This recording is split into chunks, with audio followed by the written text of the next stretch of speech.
அந்த அடக்கத்தை வந்து தமிழக அரசு தான் வந்து விஜயகாந்தினுடைய உடல் அடக்கத்தை பண்ணி கொடுத்ததுன்றது எல்லாருக்கும் தெரியும். அந்த சிமெண்ட்டு காயறதுக்கு முன்னாடியே அவங்களுக்கு எதிராக வந்து நீங்கள் செயல்படுறது. அப்போ இதை மாதிரி ரசிகர்களை வந்து நீங்கள் கொச்சப்படுத்துகிற மாதிரி ஆகுதா இல்லையா, புண்படுத்துகிற மாதிரி ஆகுதா இல்லையா? விஜயகாந்த் வந்து ஒரு பரந்த மனசு உள்ளவர். பொதுமக்களினுடைய பயன்பாட்டுக்கு அது பண்ணுறாங்கன்னா நீங்கள் ஏற்றுக்கிட்டு போகிறதுல உங்களுக்கு என்ன இருக்குது? நீங்கள் தானே ஏற்படுத்துனீங்க. கேவலம் பணத்துக்காக வந்து கூட்டணியை மாறுறது. இப்போ கூட வந்து தான் தான் ஒரு பெரிய ஆள் அந்த கூட்டணியிலேருந்து காமிக்கிறதுக்கு பேரம் பேசுறதுக்காக தான் இந்த வேலையை நீங்கள் செய்கிறீங்க.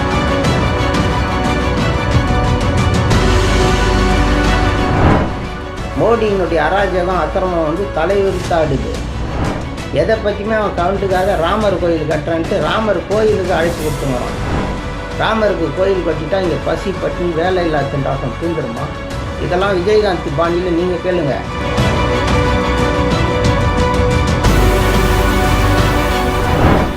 விஜயகாந்தினுடைய அந்த தலைமை அலுவலகத்தில் இருக்கிற அந்த சாலைக்கு வந்து விஜயகாந்தினுடைய பேரை வைக்க சொல்லி நீங்கள் கேட்டீங்களா? முதலமைச்சர் வச்சுருக்காரு, திமுக வச்சுருக்கு, திமுகவினுடைய அரசாங்கம். அந்த பிரிட்ஜில் எத்தனை பேர் பிரயாணம் பண்ணுவோம்? கோயம்பேடு பிரிட்ஜில் அந்த பிரிட்ஜுக்கு அவர் பேரை வச்சுருக்காரு.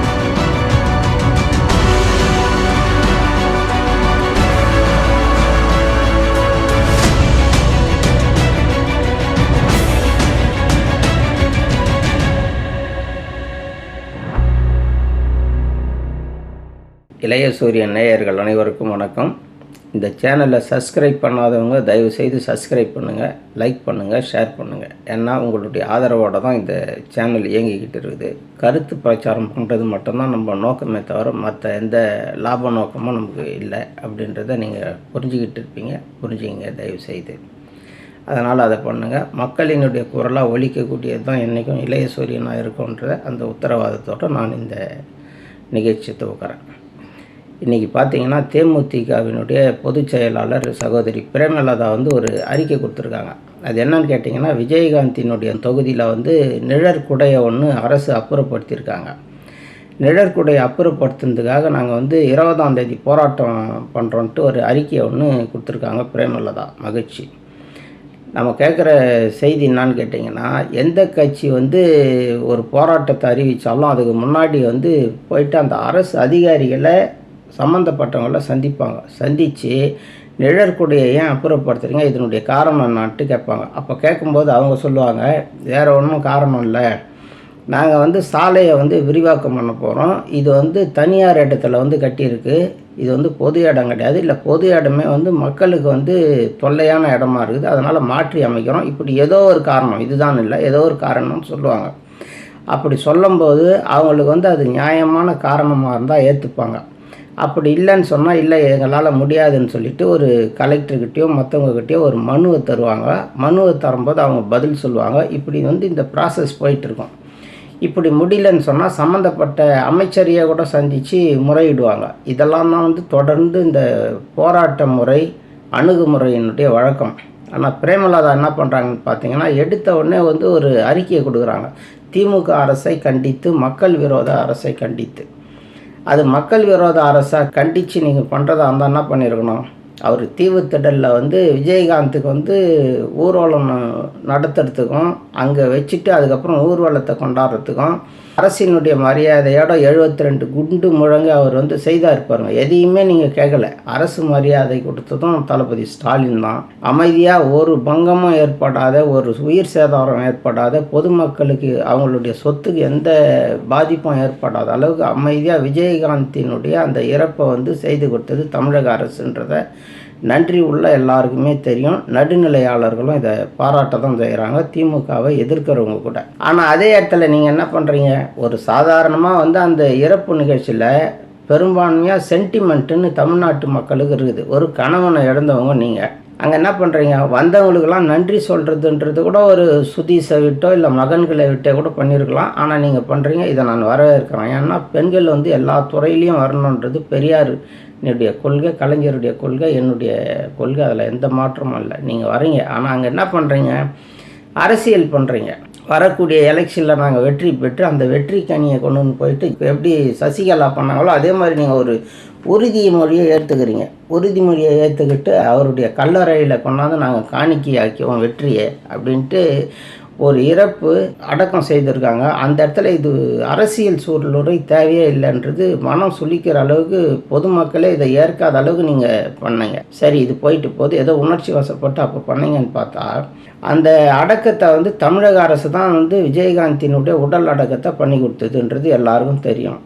அந்த சிமெண்ட்டு காயறதுக்கு முன்னாடியே அவங்களுக்கு எதிராக நீங்கள் செயல்படுறதுன்றதை மக்கள் ஏற்றுப்பாங்களா, முதல்ல உங்களுடைய கட்சியில் இருக்கிறவங்க ஏற்றுப்பானான்றதை நீங்கள் தயவுசெய்து புரிஞ்சுக்கணும். உங்களுடைய கட்சி வளர்ச்சிக்கு நீங்கள் என்ன வேணாலும் நடவடிக்கை எடுங்க, அதை பற்றி கவலை இல்லை, அந்த உரிமை உங்களுக்கு இருக்குது, அதில் எந்த மாற்றமும் இல்லை. ஆனால் சூழ்நிலை இதுவா? தயவுசெய்து யோசிச்சு பாருங்கள். விஜயகாந்தினுடைய இறப்புக்கு இத்தனை லட்சம் பேர் வந்தாங்கன்னு சொல்கிறீங்களா, அவங்க எல்லாருமே தேமுதிகவை சொன்னவங்களா? அரசினுடைய அந்த மரியாதையை கொடுத்தவர் உதயநிதியிலேருந்து எல்லாமே அங்கே கிட்ட நின்று செய்தாங்களா? அவங்களாம் தேமுதிக ஆளுங்களா? விஜயகாந்த் கட்சிக்கும் இந்த கட்சிக்கும் மாற்று உள்ளவங்க தானே அவங்க. விஜயகாந்த் ஒரு நல்ல மனிதர் அப்படின்ற அந்த அடிப்படையில் தான் அத்தனை லட்சம் பேர் அந்த ஊர்வலத்தில் திரண்டு வந்தாங்க. விஜயகாந்தினுடைய ஊர்வலத்தில் கலந்துக்கிட்டவங்க எல்லாருமே அவங்க கட்சிக்கார் இல்லையே. அப்போது அன்பால் கவரப்பட்டவர் விஜயகாந்த்ன்றதை அனைவரும் அறிவாங்க. அப்படி இருக்கிற போது நீங்கள் என்ன பண்ணுறீங்க? ஒரு அறிக்கையை தரீங்க, 20ஆம் தேதி போராட்டம் பண்ணுறோன்ட்டு. இது யார் செய்வான்? ஒரு சாதாரண முதல்வரை தொடர்பு கொள்ள முடியாதவங்க, அமைச்சர்களை தொடர்பு கொள்ளவே முடியாதவங்க, ஒரு விளிம்பு நிலையில் இருக்கக்கூடிய மக்கள் போராட்டம் பண்ணுவாங்க. ஏன்னா இவங்களெல்லாம் சந்திக்கிற அளவுக்கு அவங்க ஒரு விளம்பரமானவங்களோ இல்லை அந்த வசதி உள்ளவங்களோ கிடையாது. ஆனால் பிரேமலதா நீங்கள் யார்? விஜயகாந்தினுடைய மனைவி, ஒரு கட்சியினுடைய பொதுச் செயலாளர். தளபதி ஸ்டாலினுக்கு நீங்கள் ஃபோன் பண்ணி, அண்ணா இந்த மாதிரி எடுத்திருக்காங்கண்ணே, அது ஏன் எடுத்தாங்கன்னு தெரிலண்ணே, இது ஒரு சின்ன விஷயம் தானே, கேட்குறதுக்கே எங்களுக்கு ஒரு அச்சமாக இருக்குண்ணே, பொதுமக்கள் பயன்பாட்டுக்கு எடுத்திருந்தாங்கன்னா அது கண்டிப்பாக நாங்கள் வரவே இருக்கிறோண்ணே, நீங்கள் வரவே இருக்கிறோங்களோ இல்லையோ நாங்கள் வரவே இருக்கிறோம். ஏன்னா பொதுமக்களுக்காக வாழ்ந்தவர் விஜயகாந்த், இப்போ அதுக்காகவே நாங்கள் பிறவிக்கு எடுத்துருக்குறோன்ட்டு நீங்கள் சொல்லலாம். சொல்லி என்ன பண்ணலாம்? அது நியாயமாக எடுத்திருந்தாங்கன்னா அதை ஏற்கிறேன்னே. சாலை பராமரிப்புக்கோ இல்லை சாலையை விரிவாக்கம் பண்ணுறதுக்கு மக்களினுடைய பயன்பாடு அது. அப்படி இருந்ததுன்னா நாங்கள் அதை ஏற்றுக்கிறோன்னே கண்டிப்பாக. ஆனால் இதை வேணுமுன்னே யாருன்னா பண்ணியிருக்காங்களான்றதை தயவுசெய்து பாருங்கண்ணே, பார்த்து அதை கொஞ்சம் சரி பண்ணி விடுங்கன்னு ஒரு ஃபோன் பண்ணக்கூடாதா? நீங்கள் முதலமைச்சரினுடைய ஃபோன் நம்பர் உங்களுக்கு இருக்குதா இல்லையா? நீங்கள் எதிர்பார்த்தா விஜயகாந்தினுடைய அடக்கத்தை அரசினுடைய மரியாதையோடு அவர் செய்தார், நீங்கள் கோரிக்கை வச்சிங்களா? தீவு திடல்லேருந்து இங்கே ஊர்வலம் வரணுன்ட்டு ஊர்வலத்துக்கு நீங்கள் அனுமதி கேட்டிங்களா? மக்கள்லாம் போகிறதுக்காக அந்த பாதையை அமைச்சு கொடுக்குறதெல்லாம் நீங்கள் பண்ணீங்களா? எல்லாமே அவங்க தானே பண்ணாங்க. அந்த நன்றி விசுவாசன்றது எப்படி உங்களுக்கு இல்லாத போச்சு? நீங்கள் எப்படி விஜயகாந்தினுடைய மனைவின்னு சொல்லிக்கிறீங்கன்ட்டு எங்களுக்கு ஆச்சரியமாக இருக்குது. இதுக்கு முன்னாடி வரைக்கும் அவருடைய மனசு, அவருடைய உணர்வு உங்களுக்கு இருக்குன்ட்டு நாங்கள் நினச்சிக்கிட்டு இருந்தோம். இப்போ என்னடான்னு பார்த்தா இவ்வளோ மோசமாக உங்களுடைய நடவடிக்கை இருக்கிறத பொதுமக்கள் ஏற்றுக்க மாட்டான்றதை உங்களுக்கு ஒரு அன்பாக ஒரு சகோதரனார்னு நான் சொல்கிறேன். மறுபடியும் சொல்கிறேன், இந்த நான் பிராமின் பார்ப்பனர் அல்லாத பெண்கள் முன்னேறணும், எல்லா துறையிலையும் அதிகாரத்தை செலுத்தணுன்றதை எந்த மாற்றமும் இல்லை. நாங்கள் உங்களை வரவேற்கிறோம், மகிழறோம், எங்களுடைய சகோதரி நீங்கள், அதில் எந்த மாற்றமும் இல்லை. நீங்கள் நல்லா வாங்க. ஆனால் இதை ஒரு முறையாக செய்யுங்களேன். விஜயகாந்தினுடைய புகழ் அந்த நிழற்கொடையில் தான் இருக்குதா அந்த பஸ் ஸ்டாண்டில்? அதில் யாருக்கு இத்தனை லட்சம் பேர் ஊர்வலத்தை கலந்துக்கணும்? நான் எதுக்கு கலந்துக்கணும்? அந்த நிழற்கொடையோட ஏன் அவருடைய புகழ் அடக்குறீங்கன்னு நான் கேட்குறேன். உலகம் ஃபுல்லாக இன்றைக்கி கட்சிக்கு அப்பாற்பட்டு விஜயகாந்துக்கு ரசிகர் இருக்கானே. நானும் தானே விஜயகாந்த் ரசிகர், அப்பவும் சரி இப்பவும் சரி எப்பவும். அப்போ இதை மாதிரி ரசிகர்களை நீங்கள் கொச்சப்படுத்துகிற மாதிரி ஆகுதா இல்லையா? புண்படுத்துகிற மாதிரி ஆகுதா இல்லையா?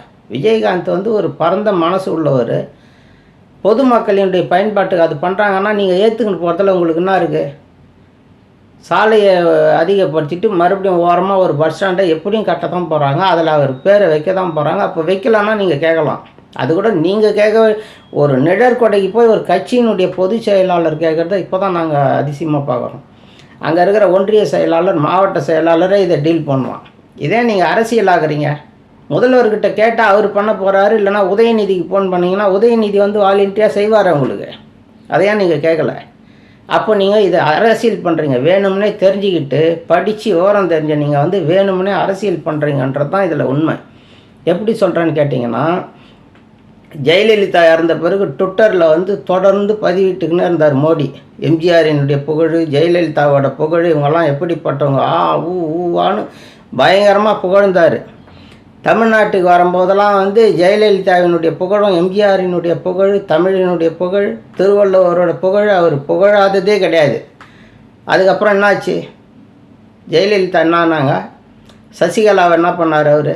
இப்போ பேசுகிறாங்களா எம்ஜிஆர் ஜெயலலிதா பற்றி? அதே கட்சி எவ்வளோ கொச்சப்படுத்துகிறாங்க. தான் பக்கம் இழுக்கிறதுக்கு மோடியும் அந்த பிஜேபியும் பண்ணுற அரசியல் ட்ரெண்ட் அது. அதை பண்ணி பார்த்தாங்க, வலையை வீசி பார்த்தாங்க. அவங்க வீசின வலையில் வந்து யாரும் மாட்டலை. அதனால் அந்த கதையை அப்படியே விட்டுட்டு இப்போ அடுத்தது விஜயகாந்த் இறந்த பிறகு அதே ட்விட்டரில் பதிவிடுறாரு அவர். விஜயகாந்தினுடைய புகழ் இப்படிப்பட்டவர் அப்படிப்பட்டவர் உன்ட்டு பயங்கரமாக புகழினுடைய உச்சிக்கே கொண்டு போகிறாரு விஜயகாந்தை. இது நீடிக்குமா நிலைக்குமான்னு பாருங்கள். மயங்கி போயிட்டு அப்படியே இந்தியாவே உங்கள் பின்னாடி இருக்கிற மாதிரியும், மோடியே உங்கள் பின்னாடி இருக்கிற மாதிரியும் ஒரு பிம்பத்தை நீங்களே வந்து கிரியேட் பண்ணுறீங்க. நான் நினைக்கிறது என்னன்னா, அரசியலில் வந்து வியாபாரத்தை பண்ண முதல் ஆள் வந்து டாக்டர் ராமதாஸ். பொட்டியை வாங்கிக்கிறது, அணியை மாறுறது, அந்த சாப்பிட்ட கை, அந்த நன்றி விசுவாசம் மாறுறதுக்குள்ளே அந்தக்குள்ளே இன்னொரு கட்சியில் போய் கூட்டணி வைக்கிறது, அவங்கக்கிட்ட பொட்டி வாங்கிக்கிறது. அதை விட இவங்க அதிகமாக கொடுத்தாங்கன்னா இங்கே ஓடி வர்றது. இந்த மாதிரி எச்சத்தனத்தை பண்ண முதல் ஆள் டாக்டர் ராமதாஸ். அந்த கலாச்சாரம் ஒழியக்கூடாதுன்றதுனால விஜயகாந்தினுடைய உடல்நிலை வந்து பாதிக்கப்பட்ட உடனே அந்த யுக்தியை வந்து நீங்கள் கையாண்டீங்க. கையாண்டதினுடைய விளைவு தானே இன்றைக்கி தேமுதிக போயிட்டு ஓரமாக நின்று போச்சு. மக்கள் சீண்டாத அளவு இதுக்கெல்லாம் காரணம் நீங்கள் தானே. விஜயகாந்தினுடைய உடல்நலை இந்த அளவுக்கு பாதிக்கப்பட்டதுக்கு காரணமும் நீங்கள் தானே. அவராவா அந்த அளவுக்கு பாதிப்புக்குள்ளானார். ஒரு திடகாத்திரமான மனுஷன். என்னங்க கேட்டிங்கன்னா, தமிழ் சினிமாவில் அவரை மாதிரி வந்து காலை தூக்கி தூக்கி அடித்து பின்னாடி வந்து செவரில் காலை வச்சு இந்த பக்கம் தாண்டி ஒரிஜினலாக டூப்பு இல்லாமல் பண்ண ஸ்டண்ட்டு பண்ண ஒரே ஆள் விஜயகாந்த் தான். அதில் இன்றைக்கி எவனும் பண்ணலையே.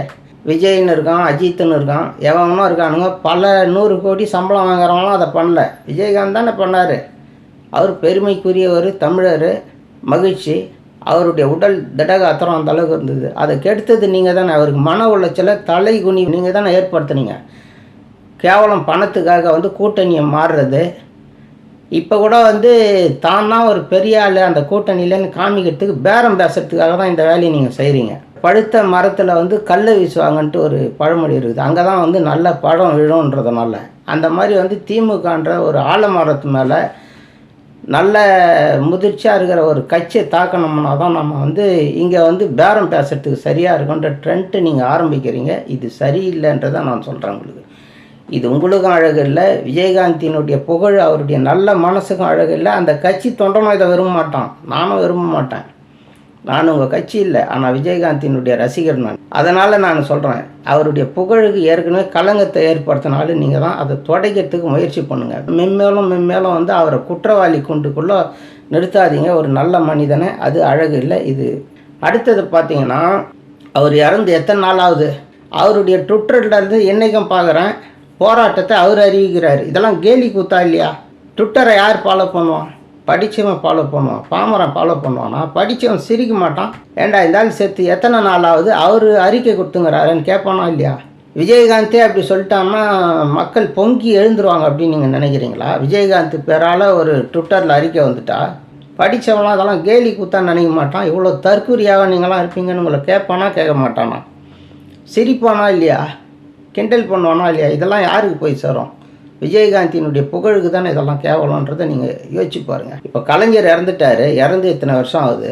அவருடைய ட்விட்டர் இருக்குதே தவிர அது செயல்படுதா? இல்லை. ஜெயலலிதா இருந்தாங்க, அவங்க இருக்கிற வரைக்கும் ட்விட்டரில் பதிவு போட்டுக்கிட்டு இருந்தாங்க கலைஞர் மாதிரியே. அவங்க இறந்த பிறகு அந்த ட்விட்டர் இருக்குதே தவிர அதை யாரும் பிளாக் பண்ணல, அது அப்படியே இருக்குது. கலைஞர் தான் அப்படியே இருக்குது. யாருன்னா டெய்லி பதிவு போடுறானா? போடல. இறந்து போனவர் ஒரு அறிக்கை கொடுக்குற மாதிரி ஒரு பிம்பத்தை உருவாக்குறீங்களே, இதெல்லாம் வந்து ஒரு விஷயம் தெரிஞ்சவன் ஏற்றுப்பானான்றதை, ஒரு மெச்சூரிட்டி முதல்ல இருக்குதான்றதை பாருங்கள். உங்களுக்கு பார்த்தீங்கன்னா அரசியல் பண்ணுறதுக்கு வந்து 1000 வழி இருக்குது. நேர்மையான வழியில், நியாயமான வழியில் பண்ணுங்கள். விலைவாசி உயர்வு இன்றைக்கி வந்து விண்ண பிளகுது. பெட்ரோல் விலை வந்து எவ்வளோ ஏறி போயிருக்கு. அவங்க வந்து பெட்ரோலை ஊற்றி மீள முடியல விலைவாசி. மோடியினுடைய அராஜகம், அக்கிரமம் வந்து தலைவிரித்தாடுது. எதை பற்றியுமே அவன் கவுண்டுக்காக ராமர் கோயில் கட்டுறான்ட்டு ராமர் கோயிலுக்கு அழைப்பு கொடுத்துங்கிறான். ராமருக்கு கோயில் கட்டிட்டா இங்கே பசி பட்னி வேலை இல்லா திண்டாட்டம் தீந்துருமா? இதெல்லாம் விஜயகாந்த் பாணியில் நீங்கள் கேளுங்க. அதை விட்டுட்டு எங்கேயோ ஒரு ஊரில் பஸ் ஸ்டாண்டை வந்து அதை ரோடு அகலப்படுத்துகிறாங்கன்றதுனால திமுக மேலே பழி போட்டு அதுக்கு ஒரு அறிக்கை கொடுக்குறது ஒரு மெச்சூரிட்டி இல்லாத தானோன்றதை புரிஞ்சுப்பான் மக்கள் படித்தவன். முதல்ல அந்த பஸ் ஸ்டாண்டை அப்புறப்படுத்தணும் யார்? தமிழ்நாட்டினுடைய சாலை போக்குவரத்தா இல்லை மத்திய அரசினுடைய நெடுஞ்சாலை போக்குவரத்தா? அதை பாருங்கள். நெடுஞ்சாலை பண்ணியிருக்கு. அப்போ நீங்கள் யாருக்கிட்ட? நெடுஞ்சாலை துறைக்கிட்ட போய் முதல்ல மனு கொடுங்க. அவங்க செய்யலைன்னா நீங்கள் கேளுங்க, செய்யலைன்னா முதல்வர்கிட்ட அறிவிங்க, அமைச்சர்கிட்ட சொல்லுங்கள். அப்போ போராட்டம் அறிவித்து போராட்டத்தில் நீங்கள் உங்களுடைய கருத்தை சொல்லுங்கள். ஸ்டெப் பை ஸ்டெப்பாக நாங்கள் இப்படிலாம் கடந்து வந்தாங்க, எங்களுக்கு வந்து அமைச்சர்களும் முதலமைச்சரும் உறுதிமொழி கொடுத்தாங்க, ஆனால் அவங்க எதையுமே காப்பாற்றலை, கடைப்பிடிக்கல, அதனால் நாங்கள் போராடுறோங்க, போராட்டத்தை தவிர வேறு வழி இல்லை, போராடி தான் இந்த ஆட்சியில் நாங்கள் வந்து ஜெயிக்கிற மாதிரி இருக்குது, இது எங்களுக்கே அசிங்கமாக தான் இருக்குது, வேறு வழி இல்லை அப்படின்னு ஒரு அறிக்கை கொடுத்தீங்கன்னா நீங்கள் மெச்சூரிட்டியான ஆளுன்னு அர்த்தம். அதை விட்டுட்டு எடுத்தங்க அவுத்தன்ட்டு ஒரு நிழற்கொடையில் போயிட்டு விஜயகாந்தினுடைய புகழ் இருக்க மாதிரி நீங்கள் சொல்கிறது விஜயகாந்துக்கு அவமானம், விஜயகாந்துக்கு அசிங்கம், விஜயகாந்துக்கு கேவலம். இதை ஏற்படுத்துறது நீங்கள் உங்களை திருத்திக்கிட்டிங்கன்னா நீங்கள் நல்லது. அரசியலில் நீங்கள் நல்லா வரணும்னு நான் விரும்புகிறேன். மறுபடியும் சொல்கிறேன், ஒரு பார்ப்பனர் அல்லாத பெண் வந்து தலைமை தாங்கிறது, அதுவும் நீங்கள்லாம் நல்ல திறமைசாலிகள், நல்ல நீங்கள் பேச்சாளர், நல்ல நிர்வாக திறன் உள்ளவர், பாராட்டுறேன். இன்னும் கேட்டிங்கன்னா எப்பேற்பட்ட ஆழம் வந்து ஒரு கணவன் வந்து ஒரு மிகப்பெரிய அரசியல் சினிமா பிம்பம் விஜயகாந்த். அவருடைய மனைவியாக இருந்து அவர் இறந்துட்ட பிறகு அந்த இழப்பை வந்து தாங்கிக்கவே முடியாது எந்த பெண்களாலையும். ஆனால் நீங்கள் தாங்கிக்கிட்டு அங்கே வந்து சூளுரை ஏற்றுக்கிறீங்கல்ல, கட்சி தொண்டனுங்க சொல்கிறீங்கல்ல, அதை நான் பாராட்டுறேன். அதில் வந்து கருத்து வேறுபாடு 1000 இருக்குது, உங்கள் மேலே விமர்சனம் பண்ணுறாங்க. பெரியார் பார்வையில் நான் இதை பாராட்டுறேன். அப்படி தான் களம் அமைக்கணும், அப்படி தான் பெண்கள் வரணும். வீட்டுக்குள்ளே வந்து அடிமையாக இருக்கிறது, ஆண்களுக்கு அடிமையாக இருக்கிறது, ஆண் என்ன சொல்லுவான், இவன் என்ன சொல்லுவான், அவன் என்ன சொல்லுவான், இதெல்லாம் சரிதானான்றதை எதையும் யோசிக்கக்கூடாத செய்கிறீங்க பாருங்கள், உங்களை நான் பாராட்டுறேன். ஆனால் இதை மெச்சூரிட்டியோடு இருந்தீங்கன்னா விஜயகாந்தினுடைய புகழுக்கு நீங்கள் வலு சேர்க்குற மாதிரி இருக்கும். அப்படி இல்லைன்னா விஜயகாந்த்ன்ற அந்த பிம்பத்தினுடைய செங்கலில் நீங்கள் ஒவ்வொன்றா இப்போ பிடுங்குறீங்கன்னு அர்த்தம். இளைய சூரியனை பொறுத்த வரைக்கும் பிரேமலதா அவர்களுக்கு வந்து ஏதோ ஒரு பதிலடி கொடுக்கணும், அவங்கள கொச்சப்படுத்தணுன்றத நம்முடைய நோக்கம் இல்லை. அவங்களுக்கு வந்து அரசியலில் இப்போ தான் வந்து தனியாக வராங்க விஜயகாந்த் இல்லாமல். அப்போ வந்து அவங்கள செழுமைப்படுத்தணுன்றது தான் நம்ம நோக்கம். களமாடுங்க, சரியாக களமாடுங்க. அதே போல் வந்து இந்த திமுக ஆட்சிக்கு எதிராக செயல்படக்கூடாதா அப்படின்னு கேட்டால் அப்படிலாம் எதுவுமே கிடையாது. நீங்கள் இவங்க தப்பு பண்ணாங்கன்னா எந்த ஆட்சியாக இருந்தாலும் தாராளமாக வந்து ஒரு தனி மனிதராக இருந்து நல்லா போராடுறீங்க, செய்யுங்க. நியாயமான மக்களினுடைய பிரச்சனைக்கு வந்து போராடுங்க, செய்யுங்க. உப்பு சப்பு இல்லாத இந்த மாதிரி வந்து நிழற்கொடைக்கெல்லாம் போராடுறதை விட்டுருங்க. இது வந்து நன்றி கெட்டத்தனன்றதை உங்கள் மேலே எதிர் பிரச்சாரம் பண்ண ஆரம்பித்தாங்கன்னா நீங்கள் தாங்க மாட்டீங்க.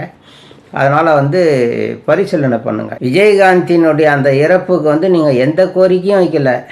முதலமைச்சரே தான் வந்து திமுகவே தான் தன்னுடைய நண்பர் விஜயகாந்த்னு சொல்லி அவர் இந்த அளவுக்கு வந்து ஒரு அடக்கம் பண்ணார், பெருமையை சேர்த்து கொடுத்தாரு. அதுக்கு நீங்கள் நன்றி சொன்னீங்க, அதே இடத்துல இல்லைன்னு சொல்லலை. பொதுவாக எல்லாருக்கும் சொல்கிற மாதிரி அவருக்கும் சொன்னீங்க. அதெல்லாம் புரியாமல் இல்லை, புரியுது. முதலமைச்சருக்கு எந்த டைப்பில் சொன்னீங்க, பிரதமருக்கு எந்த டைப்பில் சொன்னீங்கன்றதெல்லாம் அறியாமல் சிறு குழந்தைகள் கிடையாது, நம்ம பகுத்தறிவு இல்லாதவங்களாம் இல்லை, எல்லாத்தையும் புரிஞ்சுக்கிட்டு தான் இருக்கிறோம். நீங்கள் பண்ணுற அரசியலும் எங்களுக்கு புரியுது. அதே நேரத்தில் ஒரு நன்றி விசுவாசத்தோடு இருக்கிறதுக்கு முயற்சி பண்ணுங்கள்.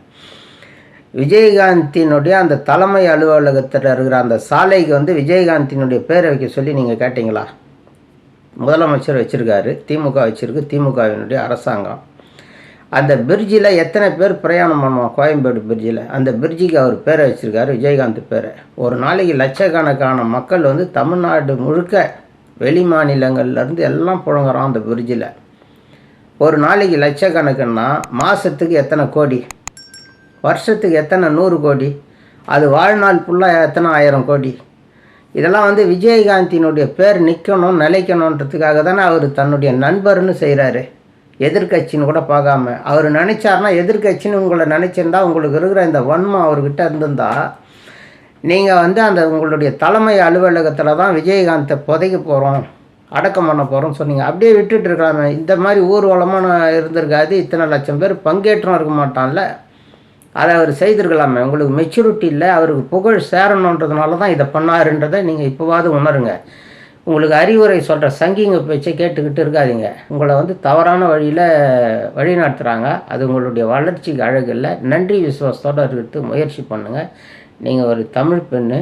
நன்றி விசுவாசன்றது ரொம்ப முக்கியம். அதுவும் விஜயகாந்தினுடைய மனைவி நீங்கள் கூடுதலாக உங்களுக்கு இருக்கணுன்றது தான் என்னுடைய நோக்கமே தவிர மற்றபடி ஒன்றுமே இல்லை. நன்றி, வணக்கம்.